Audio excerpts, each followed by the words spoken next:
So today I want to react to a video together. It was released by the podcast Modern Wisdom, hosted by Chris Williamson. He recently had on a YouTuber called The Critical Drinker. They had some conversations around the current state of film that I thought were really interesting. This one is called The Critical Drinker Reacts to Rotten Tomatoes Critic Reviews, which personally caught my eye just because I used to be an avid fan of checking critical reviews on Rotten Tomatoes before I saw pretty much anything, especially if it was something that was a little more under the radar that I hadn't heard of. And for a long time, it felt like critical reviews on Rotten Tomatoes were very trustworthy, but that was probably close to 7 years ago at this point. I didn't write anything down. I kind of want to respond organically as I'm watching the video with you guys and see what comes up. I consider myself more moderate politically, but I realize in this internet age, both sides want to claim or dismiss based on value systems that we align ourselves with, and it's a really polarizing time. I would venture to say all times throughout human history have probably been very polarizing, but I think now more than ever with the internet age upon us, I do want to be as nuanced as possible, and I do want to understand reality from as many different facets as possible, but I do of course have my own personal alignments and belief systems, judgments, opinions, but I'm also always trying to learn and understand new ways of understanding reality in general. With that being said, it's kind of a disclaimer, maybe even a trigger warning for some people that are more politically heated than I am. I really try to stay out of the political arena because A, I really don't know anything. I have some very strong personal values and belief systems, but I'm always reassessing them. And I feel like in order to have any kind of discourse in the arena of politics or even media today, it's more and more personally beneficial for people to have really strong opinions and very strong outlooks and strong, unwavering belief systems. When talking about anything to do with the human experience, there is a lot of nuance and there's a lot of context necessary. And that being said, I think the internet is not necessarily the most fertile ground for exploring more nuanced ideas. So let's just start the video and I'll pause it if I find anything that really calls to me as far as wanting to react or push back or analyze. I looked at an article earlier on that identified the divergence in Rotten Tomatoes critics and audience scores, and they have never been further apart on average, according to the data science that was done by this. So as an example, critics loved and audiences loathed Star Wars The Last Jedi, which was 49% divided, and audiences loved and critics loathed Venom, which was 51% divided. In 2022, the gap between audience and critic scores on Rotten Tomatoes has become bigger than ever. Audiences have given the top 10 movies on average score more than 19 points higher than critics, by far the biggest difference this century. The only two of this year's 10 movies where audiences and critics are even close was Top Gun Maverick and The Batman. What do you think that says about the state of modern movies? I think they're not making people happy. I think people are watching them and they're coming away fundamentally unsatisfied. And the critics that I guess they used to kind of trust because they would generally agree on movies, because I think the actual quality of films was better about 10, 20 years ago.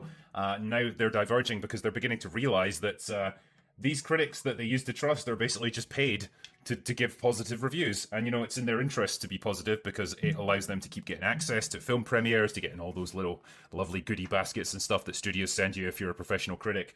And, you know, that's what they go on. First of all, well said, excellent points. I still think there are excellent films coming out. I don't think there are as many, especially when we're talking about the arena of the big blockbuster and the big shiny Hollywood films. I think most of them are junk, to be quite honest. Most of the big production companies, big names, big actors, big directors, I think most of those have been kind of bought and paid for before they're even made, and there's just a hollowness to most of them now, so I would totally agree with him on that point. At the same time, I do push back against the notion that there are not as many high quality films being made, or films are lower quality altogether, because I have seen some excellent, beautiful films in the last 10 years or so. They tend to be a little bit smaller budgets, more independent budget range, also some great international films, foreign films. So again, not as many coming out under the umbrella of Hollywood blockbuster films, big productions, but some of those smaller ones. A24 has come out with some of the best things in the realm of horror and psychological thrillers that I've seen. Even The Green Knight was a fantasy. I think that was an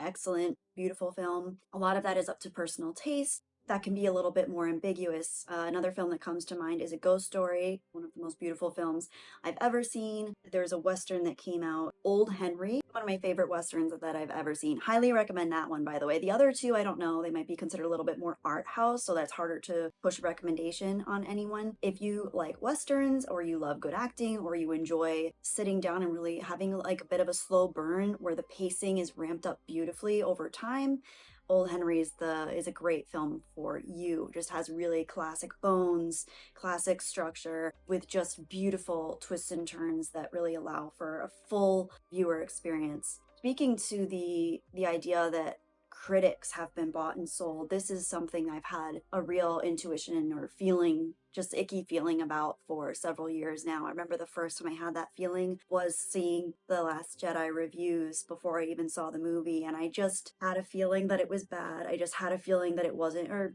bad is subjective, right? Bad art is all subjective. So some people think that The Last Jedi is a brilliant film somehow.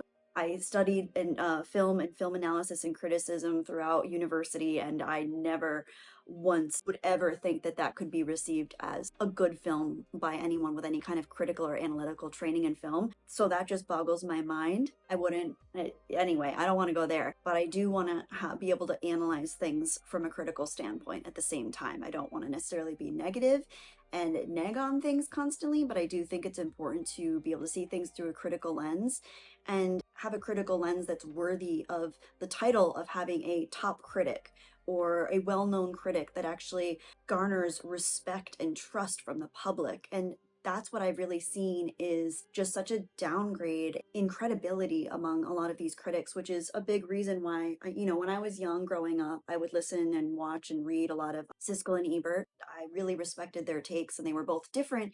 They both had different takes on things, totally different personalities, which was part of what made them so special, but they worked well together, and one would see what the other one didn't necessarily see or appreciate, and it was a great dynamic. For that reason, I love Red Letter Media, Mike and Jay. A lot of people that watch my YouTube channel can't stand Mike and Jay, Red Letter Media, because of how much they negged on the Star Wars prequels. I personally think it's kind of funny, but then again, I can see where people might not like them, but I really appreciate their takes on film and television. You can say a lot of things about them, but you can't say that they are shills. I know a lot of people really enjoy Jeremy Johns, Chris Stuckman, some more of those online critics that we see, but I really have a hard time understanding where a lot of critics come from these days. But as Mr. Critical Drinker says, there's very much a factor of them kind of having their opinions bought and paid for by what many refer to as like woke Hollywood, where there are new ideas and ideologies and social constructs being put forth that are more rewarding for critics to appreciate, even if the film itself is not critically objectively good. Messy editing, messy plot lines, nebulous storytelling.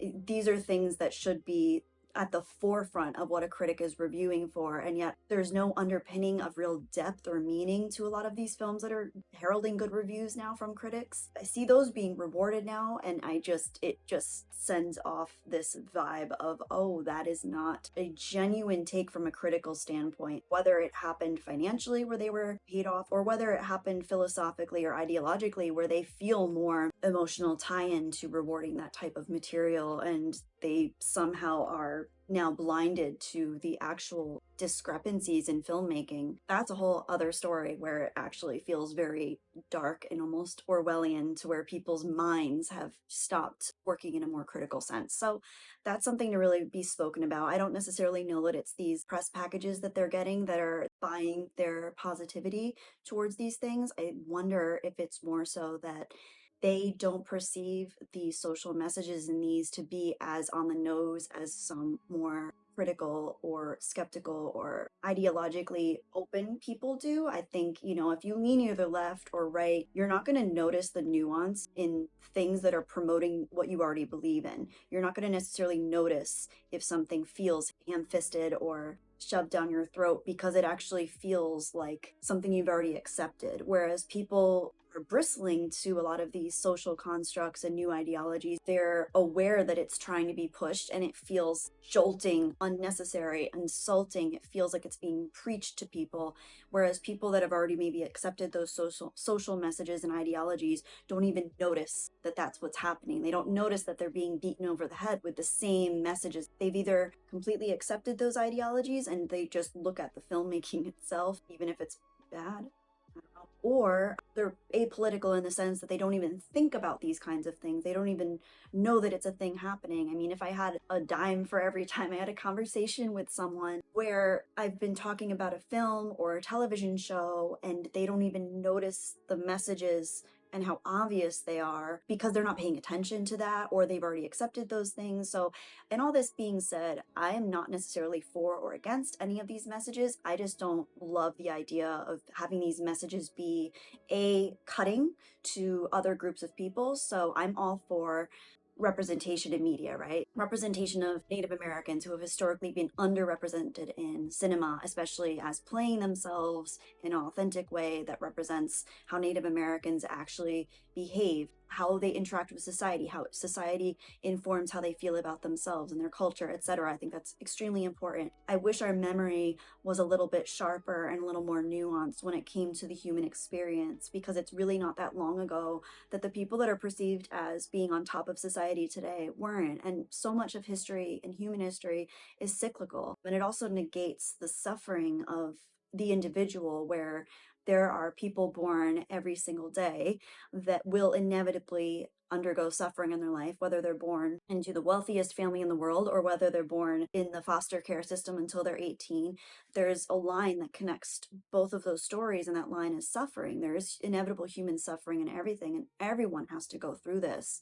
So what I don't love about cinema today is the constant barrage of emotional, psychological attacks on people that are perceived as being more privileged, and just the complete undercutting of the personal human experience. And there's a lot of talk about trauma right now and how individuals have all kind of been through collective trauma.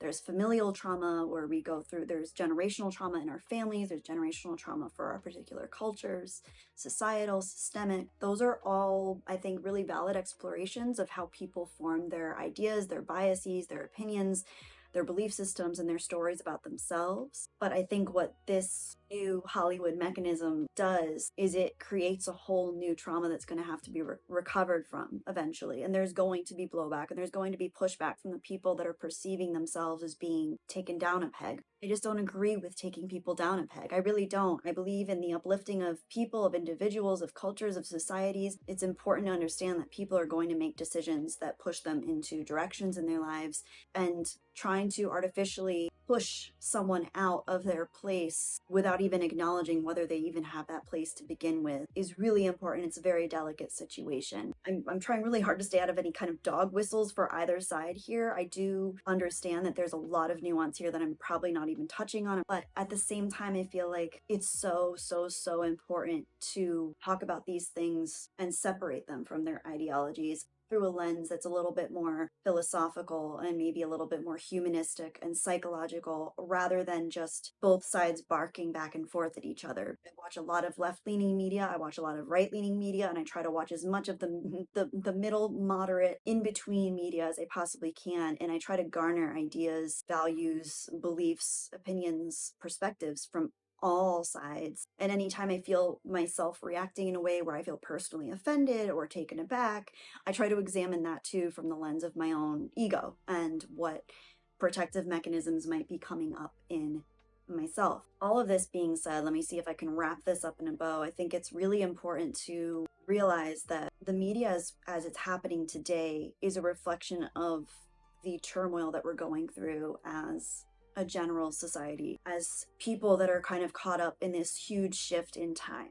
I'm someone that grew up in the 90s. I did not grow up with social media, but I did have access to it a little bit later in my life as I got older. And now we have a divide of people that didn't have any social media. There was a few people left that didn't even have television growing up. And there's also people that grow up with only screens and always having access to these things. We've never had a society so polarized as far, well, I'm sure we have, but to this extent with technology and the insidious nature of things like social media, people being able to constantly access this technology, this tool that allows them endless information, endless opinions, endless stories, and not always having the healthiest way to navigate that. It is such a cocktail for general unrest among people, because I think a lot of people are very misaligned with their own, what they actually want out of life. And a lot of people are taking cues from an online sphere that at the end of the day does not have any real impact on the person's character unless they want it to. So that's a very important thing to talk about. And that's kind of a fractal of what Hollywood is doing. So Hollywood is taking that and kind of capitalizing off of. A lot of these people are disconnected from themselves. So let's put things out there that are going to not only, I don't necessarily think it's this conspiracy where Hollywood's trying to push an agenda all the time. I really do think it comes from a place of meeting quotas now, financially speaking, and they realize that the public is a lot of the, not all of the public obviously, but a lot of the public, the left-leaning public in particular, is calling for change, but it's responding in a way that's very monetary, and it's capitalizing off of people's emotions on both sides. It's capitalizing on people's emotions that have already accepted these ideologies, that are going to be like, yes, we're getting the representation we want more of this, screw the people that don't want it. And it's going to capitalize off of the anger and volatility of people that are against it and that want to have some form of grasp on their preconceived feelings towards traditionalism or conservatism or values. And not even that, but they actually feel like their freedoms are being encroached upon, or that their value system is being completely diminished. So in a way, both sides are valid in feeling the way that they do, but it's really Hollywood that's kind of capitalizing off of both sides and feeding this. It's just become a beast that's feeding itself at this point. And anyway, I'm going to keep rambling. So let me press play on this and we can talk about that more afterwards. And so there's now this realization of, wow, these people are really full of crap and I can't trust their opinions on anything. And so, yeah, I'm glad that it's finally happened. I'm glad people have woken up to, like, really how rotten that entire industry is. I think Rotten Tomatoes is a good term for it. There is a situation, though, when critics are poorly reviewing films and the audience is reviewing a film well. So this isn't a case of the critics cozying up to some studio. What's going on there? I think in those cases, it may be a case of ideological persuasion, in that generally when that happens... In the movie world, surely not. Who would have thought? I think generally when that happens, it's a case of a movie which doesn't align with the current ideology of Hollywood, and audiences generally lap that up because, man, most people are just, they're not left-wing, they're not right-wing, they're just in the middle, and when they go to the movies, they just want to be entertained. That's all they want. And when they get a movie that gives them that, they generally love it. But then the critics, they don't love it because it's not spouting the ideology that they've been taught that they have to... that they have to agree with and that they have to promote at any cost. And so, yeah, that's generally when that happens. It's interesting, right? Because movies for a long time were a good vehicle that could be used to put forward an important social movement narrative. It was a way of communicating to the masses in an entertaining and subtle way that this is something that you might have to think about. But it does seem more and more flagrant, more and more mask off, less subtle, and more almost... like being flagellated, like being whipped by the film.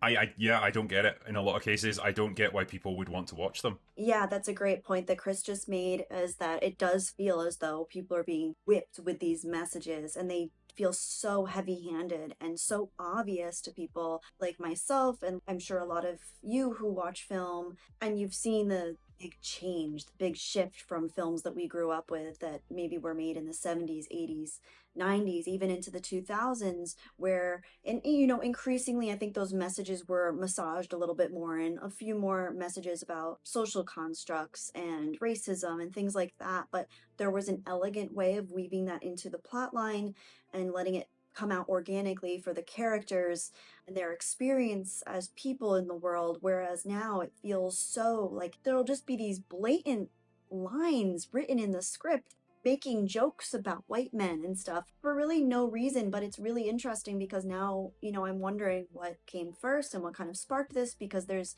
a lot of that narrative going on on the internet now in general. Did Hollywood kind of pave the way for that? Is it reinforcing the message that was already there? How does this formulate over time?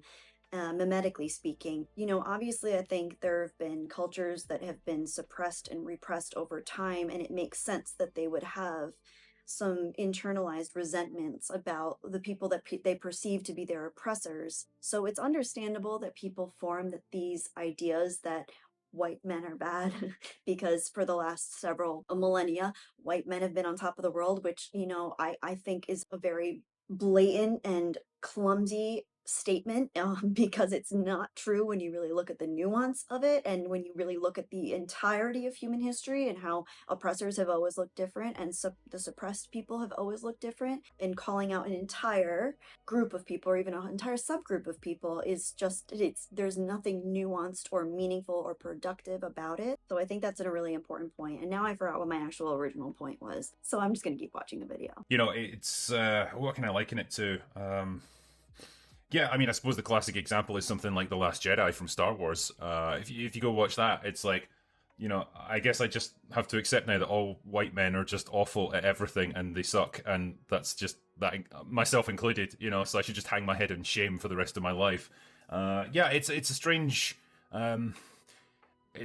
sort of offering that they're giving us now, where we're going to actively hate you as a art form. We're going to make it our business to make you feel awful about yourself. And encourage others to hate too. And that's the important thing, I think, that I was trying to touch on before, was that it encourages other people to hate the people that are being joked about, undermined, pushed back against.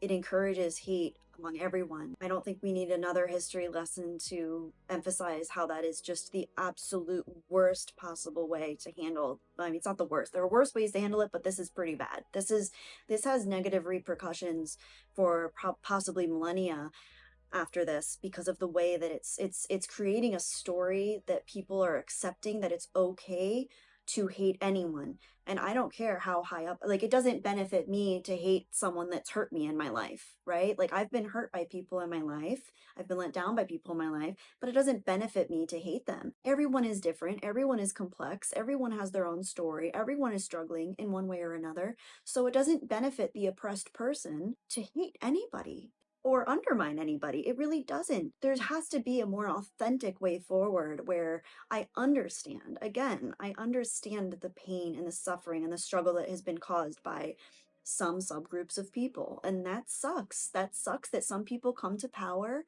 and they abuse that power. It sucks. But guess what? That is human nature. It's going to keep happening. And guess what? It's happening now. Hollywood is abusing their power.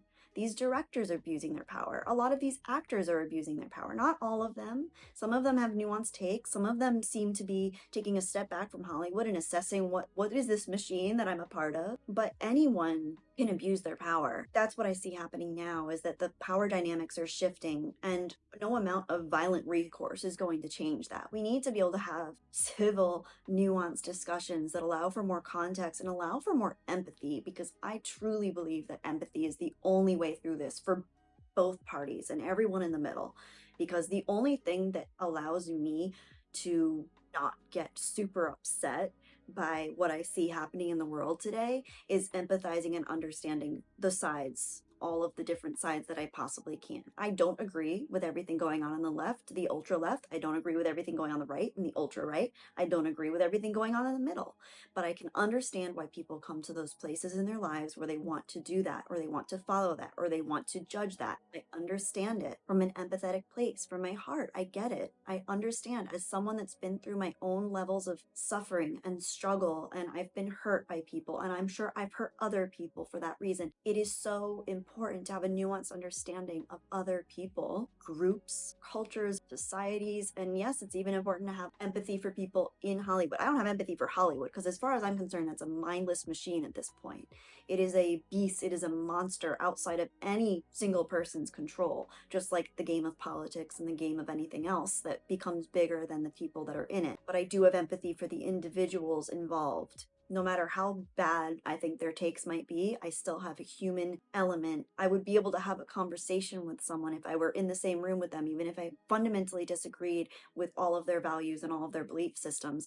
I would still be able to have a human conversation with them. And if you dare to push back on that and reject the offering that we're giving you, then we label you as a bigot or a reactionary or whatever stupid term we label people with these days. There's no actual engagement with criticism anymore, and it's a frustrating thing. But then again, I feel like more and more people are just kind of seeing through that now. They've like you say, the mask is off, and it's becoming very obvious how biased and tilted in one direction it is. I think that TV show that came out recently, Velma. I don't know if you've heard about that, but it's like this weird attempt to reboot the whole Scooby Doo thing that we watched when we were kids. The kids' cartoon. Now it's told from the point of view of Velma, and it's all about like every character has been race swapped. Everyone's gay now. The only character that's been kept as a white guy is Fred, who's now the butt of every single joke. He's an idiot. He can't do anything for himself. All that stuff, and it's like a parody of the kind of messages that they were putting out, a few years ago. But it's so over the top and ridiculous that it's like every person from every side of the argument is hating on it. Yeah, so I've seen a little bit of discourse on this. I haven't seen the show itself, but I've seen people reacting to it. And as I said, I watch left media, I watch right media, I watch everything in between, and nobody seems to be happy with this show. The most left-leaning people that I watch don't like it. Obviously everybody else doesn't seem to like it. It just seems like it just fell off. It just was so off the mark.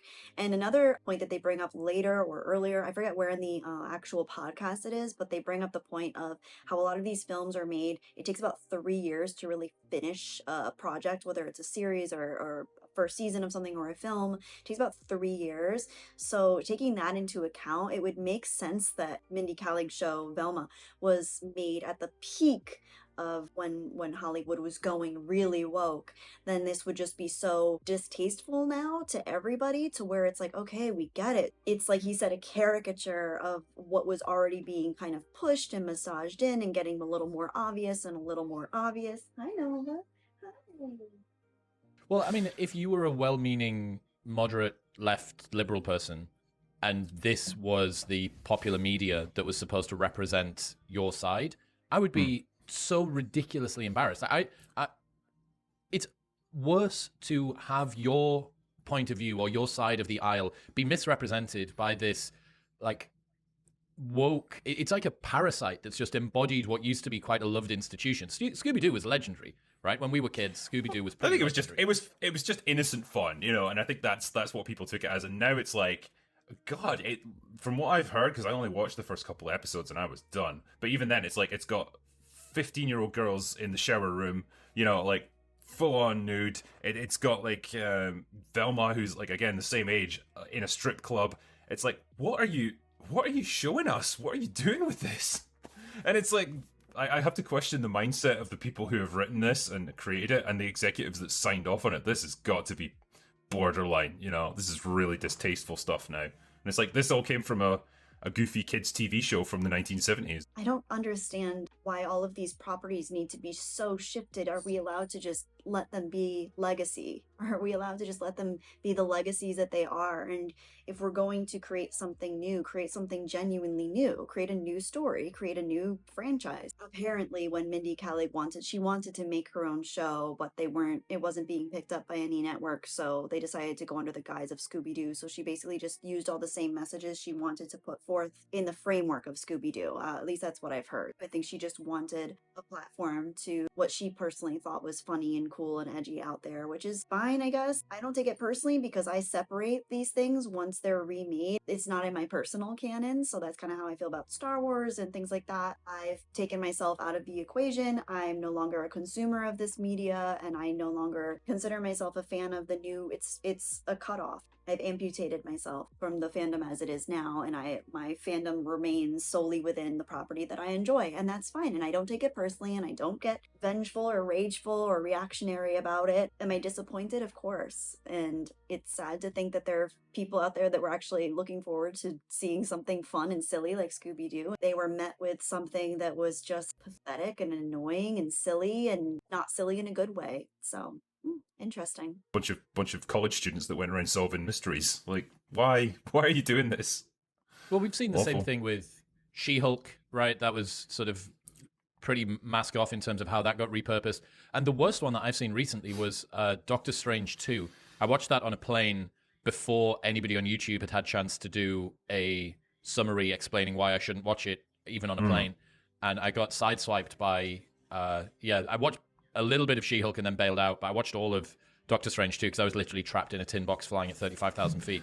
But Yeah, you'll watch pretty much anything when you're on a long haul flight, won't you? correct. But I mean, it's the same tenor with that, right? It's, I don't know, it's just not, it doesn't feel subtle anymore. There's no progression to the characters, especially if they're female or from a minority. Sorry, that's so true, by the way. The worst films I've ever seen have always been on flights. Like when I've been stuck on a flight and I'm like, you know what? I'll watch something I wouldn't normally ever watch. Like I think I watched Under the Tuscan Sun on one of my flights. What else did I watch? Oh, The Meg. Oh my gosh, The Meg about the giant shark. I watched that on my way home one year to visit family for the holidays. And those are two of the probably the worst things I've ever seen that I would never normally watch. But actually The Meg was kind of fun, I have to say. The Meg was kind of fun. It was totally goofy and totally jumped the shark, but it was fun. I'm a sucker for that kind of stuff. So whatever. No regrets, right? This is something that I really enjoyed talking to Baggage Claim about, which is that it patronizes women because it basically makes them out to be incapable of ever dealing with any challenge. They can't overcome anything. They are perfect as they are. I mean, there's a moment in Doctor Strange 2 where zombie Benedict Cumberbatch goes back in time to tell America Chavez, the South American daughter of two women, that she just needed to believe in herself all along. That is the running theme when it comes to these female characters, and it's such an unhealthy message to send to people. Even like taking our personal opinions out of the equation, that it's like, trying to make out that women are just perfect at everything, which, we're all human, none of us are perfect.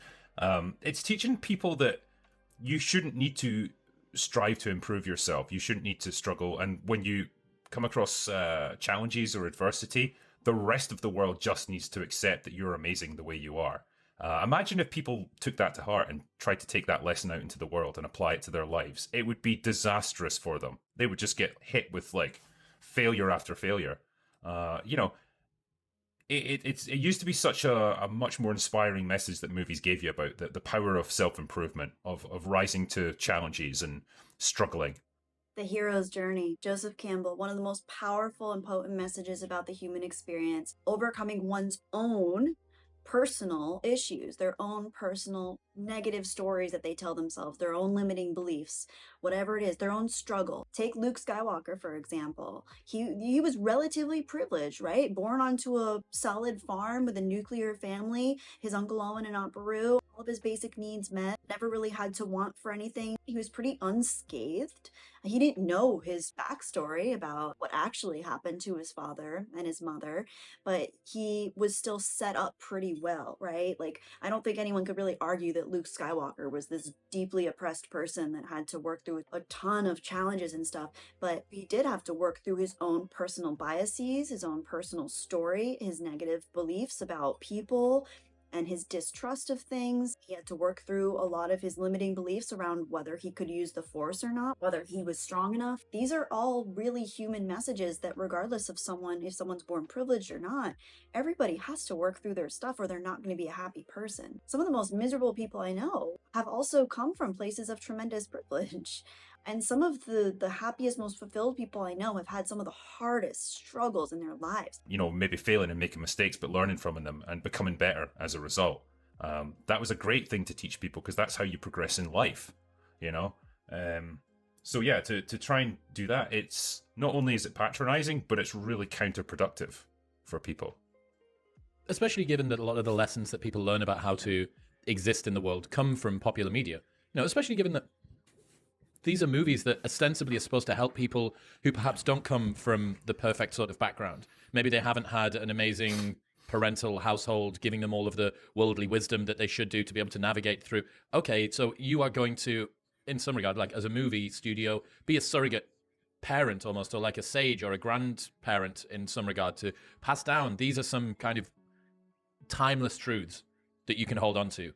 And the timeless truth is, if you're a 15-year-old mixed race investigator coming out of high school with a talking dog for a friend, get naked in the shower and go to a strip club. That seems to be the lesson. All right, that's it. What can we garner from this? I think those were some really important messages. I think that's just a starting point. I have clearly a lot of ideas about this and a lot of very nebulous feelings towards this. I have some more clearly constructed thoughts and viewpoints. I have some thoughts and viewpoints that are still forming that I'm having to explore before I really put out there. At the end of the day, I really do think the most important thing, regardless of what side you're on or what kind of belief system or ideology you espouse personally, I really, really, really want to work on the empathy thing just as a human species. That's my assignment for the human species, right? But I really do think that's important. You can believe whatever you want to believe. I think it's also important though that you remember that a lot of your beliefs are constructs of how you were impressed upon throughout your life, different things that have happened to you, the ways that your parents spoke about reality and the world around you when you were growing up. A lot of these things kind of formed in your mind without necessarily even thinking about it, questioning it, or understanding that it was forming at all in the first place. So with that being said, I think learning to understand that everyone has their own way of being and seeing the world and perceiving things is really important. At the same time, I think it's also okay to say that a lot of these critics don't know what they're talking about, critically speaking. And I honestly think some of the best critics out there right now are people that realize that it doesn't matter what the message of the film is. If it's a well-made film, that should be enough to let it stand on its own. It doesn't need to have all of these social, ideological, cultural messages being forced down its viewers' throats. If anything, that is actually speaking down to the audience. It's talking down to the audience. It's trying to educate people. And that is not necessarily film's place unless done in an elegant manner that actually allows people to see things through a more empathetic lens. Like one of my favorite media representations of this of all time is the show The Wire, the series The Wire. It's absolutely beautifully done, elegant. The acting is phenomenal. The writing and direction is just chef's kiss. I think it is so gorgeously laid out in such an elegant way. The messages about class, race, society, social structures, expectations, societal pressures, and the systemic value of oppression and how different individuals either grow and grow against that grain, depending on their relationships that they form or their upbringing, their developmental stages, the stories that they take on personally, or they go with the status quo and become victims of the same system. So I think what happened for me with a show like The Wire was when I started watching it, I remember I tried starting watching it many years ago when I was living in New York. And I remember thinking, I tried a few episodes and I was like, I know it's good, I know it's well done, but I just don't know how to relate to this. I don't know how to relate to any of these characters. I didn't grow up in the inner city in Baltimore. I don't know anything about the legal system or police work or what it's like to be on the streets. I didn't have any relatability to it, personally speaking. And then when I watched it, I just finished watching it last year. Through watching it and letting it unfold and giving it time, I started to really build my empathy and understanding for how other people could live and be within a system that was not familiar to me. But you have to be willing to go there. You have to be willing to watch things like that. Or a show like 6 Feet Under, for example, which really delves into family dynamics and personal relationships, personal psychology, and of course, everyone's individual, societal, cultural ideas around death, dying, loss, grieving, mourning, and then all of the other things that come with it. The show has a lot to do with sex, relationships, belief systems, and it's another true empathy builder, I think. For me, 6 Feet Under and The Wire are the two biggest empathy builders as far as any series that I've ever seen, because it really works into the granular level of individuals and personal psychology, and it also goes out into some more systemic layers. And especially with 6 Feet Under, it's more about family dynamics, and with The Wire, it's more about systemic features of society and what's kind of happening with oppression and oppressive forces and what happens when some people get power and kind of the vying for power. And the great thing about it is that no single person is really a villain. They're basically just reflections of how they grew into their own personal form. Even in its approach, it's a very empathetic show. And I could say the same for 6 Feet Under. So all that being said, if you were to ask me if any good films or television's coming out now, yes, I do think there's some great pieces of media still being put out there. But at the same time, I totally agree that Hollywood, the blockbuster, big blockbuster features, they're just, a lot of them are just a joke to me now. The bigger and shinier a production is, the less likely I am to want to go see it. I really am enjoying some of those more under the radar films and television shows that are coming out. There's still some great stuff coming out. And there's great stuff that comes out that can still have what others might call woke messaging, as long as it's subtle enough and it's elegant enough and it's not doing it just for the messaging itself, but it actually has some really nuanced understandings of how people might feel or what people might experience. I don't have a problem with that. What I have a problem with is the constant cutting of just this wounding of what people perceive to be the oppressor, because I just don't see that going well. Historically, that doesn't go well, because then you get role reversals and cultural shifts that end up hurting the other person that's being cut down. And what we want is for everyone to just be able to be part of a collective that's also individuated enough where people can make choices for themselves while still feeling safe and protected in the world that they live in. And that is not what I see happening with Hollywood right now. So I do think there's a real need for change in how things are done. I don't know how to do that. I'm not a filmmaker. I'm not a critic right now. Maybe one day I will be. Maybe one day I'll go back to school and finish, get a degree in film. But for now, all I can say as a spectator of all of this is that I really do think empathy is a big part of how we understand the world. And I think the people that I know in my personal life that lack empathy are usually the most in pain people that I know. And speaking for myself, the less empathy I had in my life, the more likely I was to feel lonely, to feel ostracized, hurt, let down by people, especially, but also by the world in general. So I think it's important to have empathy. The best shot we have is making ourselves a safe being to be within, and being self-aware and being able to move through life in a way that allows us to grow and change and challenge ourselves to be better people for ourselves every day, not for anybody else, not for the world at large, but to be better for ourselves. And then the inevitable reflection of that ends up that we end up being better people for everyone in our lives if we're better people anyway. So what could be considered a selfish act of self-improvement or self-awareness or working on oneself actually does have very altruistic benefits in the long run, because if you can uplift yourself, you can uplift your community, your family system, your entire culture, little by little, just by working on yourself. So that's where I want to leave it for today. Again, I think this was a great conversation. You can look up Chris Williamson's podcast, which is really cool, has some really interesting interviews and podcasts with him. He has some cool takes and asks good questions. And then check out the Critical Drinkers channel. I'm going to check it out myself. Good stuff, good conversations. I think these are really important talking points. I know that I didn't touch on everything. I definitely probably missed a lot of points, and I'm sure I don't have the most nuanced approach possible, but I did try to come from a place where I'm acknowledging all sides. For anyone that's a little bit more left leaning that might feel that I was using dog whistles, or because I see this all the time where I'll watch someone left leaning criticize someone that's more right leaning, and they don't take into account the nuance of what the person is saying and what the person's experience is, and vice versa. So I think that's really important, is to remember I'm human. I historically and presently do try to stay out of all political talks and engagements for this exact reason, because I don't want to be labeled as something, because I don't personally label myself as anything.